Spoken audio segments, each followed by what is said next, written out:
La verdadera sabiduría está en reconocer la propia ignorancia. Aristóteles. Filosofía para todos. Regresamos.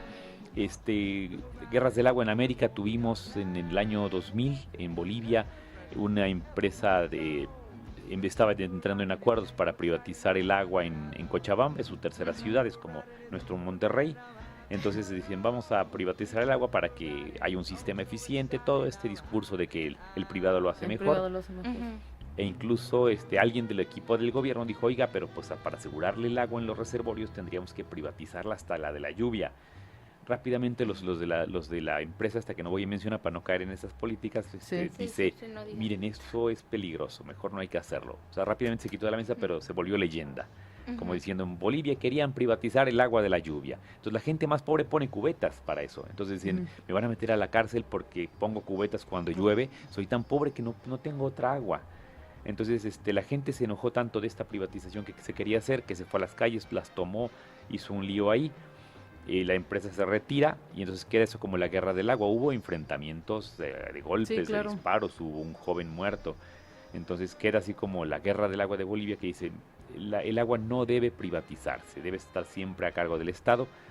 Y lo que acaba pasando es que el agua finalmente se privatiza por pedacitos, pero el Estado no puede zafarse de esta responsabilidad. Cuando se hace derecho humano al agua, entonces los estados pueden o no darle ciertas concesiones a ciertas empresas para que hagan ciertas cosas. Por ejemplo, aquí en Guadalajara tenemos privatizado el saneamiento. Las plantas están dadas en concesión, las grandes plantas de tratamiento están dadas en concesión a privados, y el CIAPA les paga una parte que costaría cuánto es por sanear las aguas públicas.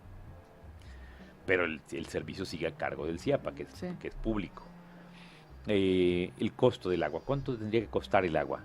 Por el derecho humano al agua tendría que costar 0 pesos, y entonces podría ser, pero hay que asegurar que de alguna forma haya un sistema que funcione.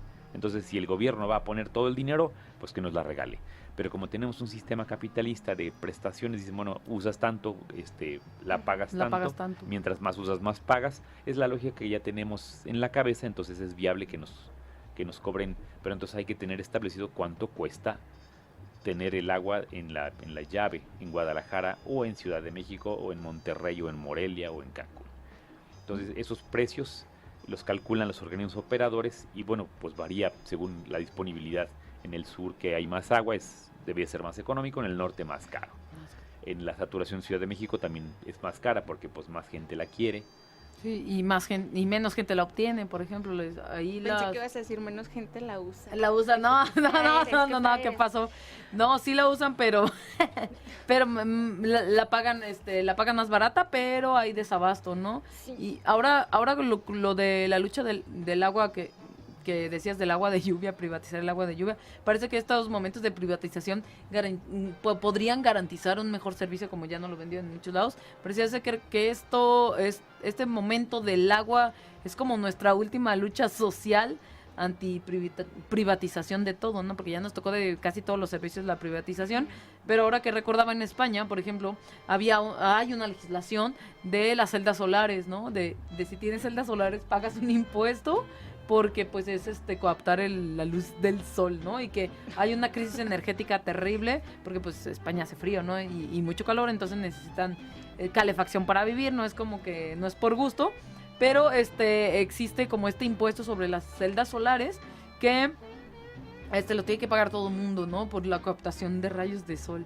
Es decir, no tiene ningún sentido que los rayos de sol y el agua de lluvia se privaticen, pero en esta lógica de quién consume y quién no, estaba pensando, por ejemplo, en algunas zonas de Guadalajara que podrían consumir la misma agua que yo, por ejemplo, pero la pueden costear de mejor manera que yo, por ejemplo, ¿no? Pues yo estaba pensando, Paulina, con respecto a eso que mencionas, que también hace falta un montón de cultura sobre el agua, porque quizás el profesor nos puede decir aquí, bueno, ¿cuánto le va a costar tener este servicio a determinadas personas? Quizás a unos les va a costar más que a otras según lo que consuman, pero también de qué manera la consumen, ¿no? Hay colonias, por ejemplo, que cada semana les quitan lo que tienen de agua y ellos tienen que llenar botes y botes y botes y botes y botes para tenerlo. Entonces, ¿qué es lo que pasa ahí? Creo que el trasfondo de este tema, pues sí es definitivamente político, pero también una falta de cultura y de conciencia, porque a nosotros nos dicen, es que tenemos que cortarles el agua porque tenemos que limpiar las tuberías porque está súper lleno de basura. Eso por una parte, ¿no? Por ejemplo, ¿no? Entonces, uno podría pensar, bueno, ¿qué determina que en ciertas colonias las personas tiren más basura que otras? A ver, hay que... O que en ciertas colonias pasen estos camiones recogiendo la basura y en otras no, por ejemplo. Ahí vamos definiendo cultura de una forma sencilla porque Sí, y amplia. definir la cultura podría ser un tema de doctorado. Otros dos programas o más. 100 programas, ¿no? Entonces, filosóficamente propongo yo que le llamemos cultura a la forma como una sociedad resuelve sus grandes problemas. Okay. Entonces, eso es cultura. Entonces, Uh-huh. el asunto del agua empezó a discutirse y se llegó a la conclusión de que no podía equipararse las necesidades de agua cuando unas son vitales y otras son para hacer negocio y Uh-huh. otras son como para hacer una ciudad viable, o sea, cuando el agua es un estorbo. Uh-huh. Entonces, Pedro Arrojo, que traigo aquí el libro, si es que hay imagen, Uh-huh. Sí. Pedro Arrojo Agudo ganó el premio Goldman Ambiental en 2003. El Goldman Ambiental es el equivalente al Nobel, pero Nobel no tiene medio ambiente. Entonces, no bueno, ya tiene, sí, tiene no tiene medio economía, ambiente. tiene muchas cosas, pero no tiene medio ambiente. Eso no es cool. ¿Qué te pasa? Bueno, es que hizo su fortuna el señor Nobel Lo dinamitando, entonces... sé, entonces sería ilógico. No Se les nos va. va a parar de la tumba, mejor no. les va, pero dejemos a Nobel y Goldman dice yo sí costeo, yo sí hago estos premios Goldman para visualizar. Uh-huh. Y Pedro Arrojo, español, lo gana en 2003 por la propuesta de nueva cultura del agua. Y él dice, a ver, hay que distinguir al menos 4 niveles. El primer nivel es el agua para la vida. Esa agua tendría que garantizarse, esa agua tendría que ser muy preciada y tener la mejor calidad posible. Ya cubiertas estas necesidades, viene un segundo nivel que es un agua para los servicios públicos, escuelas, hospitales. Uh-huh. Esa agua puede cobrarse al costo, no pasa nada, y entonces tendríamos que saber cuál es el costo de producir el agua en ese lugar. Uh-huh. Y finalmente sobra, porque siempre sobra, esos dos usos son realmente pocos porcentajes, viene el agua negocio. Y aquí ya quiere usted el agua para sembrar o para limpiar de componentes electrónicos o cualquier cosa que le va a producir dinero, ese agua es un insumo. Y entonces no tendría que costarse al costo, sino al sobrecosto. Así como no le regalan la madera de los bosques a los carpinteros, se la cobran porque es un insumo, pues el agua igual, cuando es un insumo para algo tendría que cobrarse como tal y pagarse según un mercado. Entonces si es un lugar muy saturado, todo el mundo la quiere, pues cuesta más. Y que nos la cobren en el precio final de los muebles o de los restaurantes donde los van a ocupar. Entonces propone esas divisiones y entonces propone diferentes usos y diferentes preciaciones y diferentes prioridades. Entonces cuando hablamos del derecho humano al agua decimos, bueno, pues el primer nivel está bien que nos lo cobren como servicio público y si lo podemos pagar está bien, y si no, a ese porcentaje de población que es demasiado pobre, que no se le niegue por el costo, entonces que se le otorgue. Entonces esa idea fue retomada después por la ONU y dice, está bien, no está que se regale el derecho humano al agua, no está establecido así, pero sí que se asegure, y si es demasiado pobre la población, que se le regale, solo a esos. Uh-huh. Está bien peligroso porque estaba pensando en, por ejemplo, si podíamos costearlo en una zona, por ejemplo, metropolitana, pero ahora retomando esto que decía Blanca, de algunas colonias sí y otras no,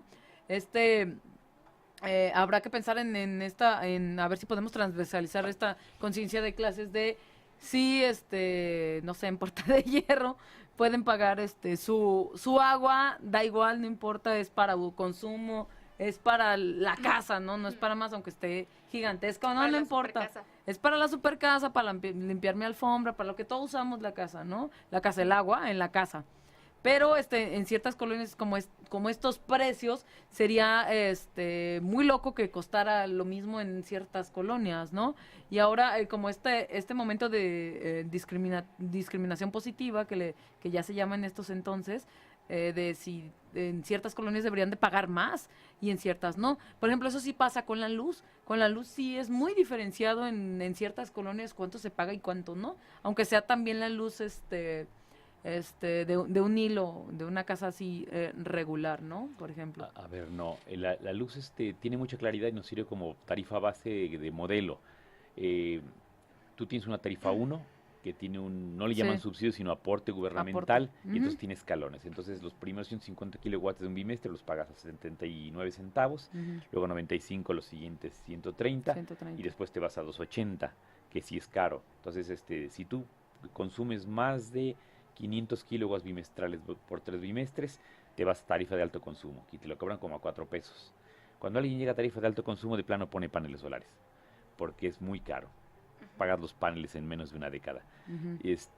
A pesar de que en una instalación de paneles solares te podría salir en 50,000 o 100,000 pesos. Ujú. Ujú. La gente rica los paga. Pues sí. Ahora el agua. El agua también tiene tarifas, tiene una tarifa base que te propone el CIAPA, la discutimos en la Comisión Tarifaria, que está ciudadanizada, y entonces acordamos que la base tiene que ser el costo, por eso es tan importante la variable del costo. Del costo. Y acordamos cuando empezó esta Comisión Tarifaria que los primeros 6 metros cúbicos, que equivalían a 50 litros por habitante al día, por 4 Ujú. habitantes por casa que tenía promedio Guadalajara, y por 30 días, eso te daba 6 metros cúbicos. Los primeros 6 metros cúbicos no tienen costo. Hay un costo fijo, que es el que cuesta por si nadie consumiera el producto, que es Ajá. ilógico, pero hay que tener esa lógica económica. Si nadie consumiera el producto, te saldría en tanto. Mantener las oficinas, las tuberías, aunque no circule el agua, todo eso tiene Todo un eso. costo. Ajá. Ujú. Y después los primeros 6 metros cúbicos no cuestan más. Hicimos eso porque como no tenían detectados bien las zonas de pobreza, entonces decíamos, supongamos que todos los de Guadalajara somos pobres o tenemos ese derecho básico universal y no se paga. El séptimo metro, al 14 se paga una fracción de del costo del agua, y después del 15 en adelante se paga el costo, y del 20 y tantos en adelante un sobrecosto. Sí, no, Ujú. pero no sería muy raro cobrarle a ciertas, digo, ya que estamos hablando de los costos y el derecho humano al agua, ¿no sería muy loco eso? Esta suposición de, todo mundo es pobre, todo mundo lo va a pagar a esto, siendo que en cierto estatus económico de mayor poder adquisitivo, sí lo pueden pagar 2 pesos de mejor manera que yo pagar 2 pesos, ¿no? Como el costo-beneficio de lo que a mí me cuesta, o a otras personas les cuesta ganar esos 2 pesos, a lo que le cuesta ganar esos 2 pesos a otras cúpulas de la sociedad. Te decía lo de la luz, porque sí pasa en muchas colonias que aunque haya este consumo mínimo, sí es muy diferenciado. A mí me pasó, y digo, dicho sea de paso, cuando vi en la casa de mis papás, pagamos muchísimo, muchísimo, muchísimo de luz, que es una zona ¿cómo se llama? De casa ¿cómo se llama? De departamentos, da X, y ahora que vivo en una casa que es muchísimo más grande, que yo pensaría que consume menos luz, pues no, y veo el recibo y digo, ay, ¿por qué aquí me cuesta tanto y acá tanto si el consumo es el mínimo, está en el verde, ¿no? En la flechita verde. Eso es exactamente igual. Y eso es verdad, o sea, no estoy dementeando ni nada, pero se me hace curioso que en el agua no pasa eso. En el agua pasa exactamente igual. Yo creo que tiene que ver con la gestión y con estos consejos ciudadanos, por ejemplo, que ustedes hacen de cuánto cuesta el agua, y en la luz, por ejemplo, no se hace eso. No hay un consejo ciudadano para la luz, por ejemplo, para el internet, que sería un derecho humano de quinta generación, yo creo, no de sexta, ya no sé.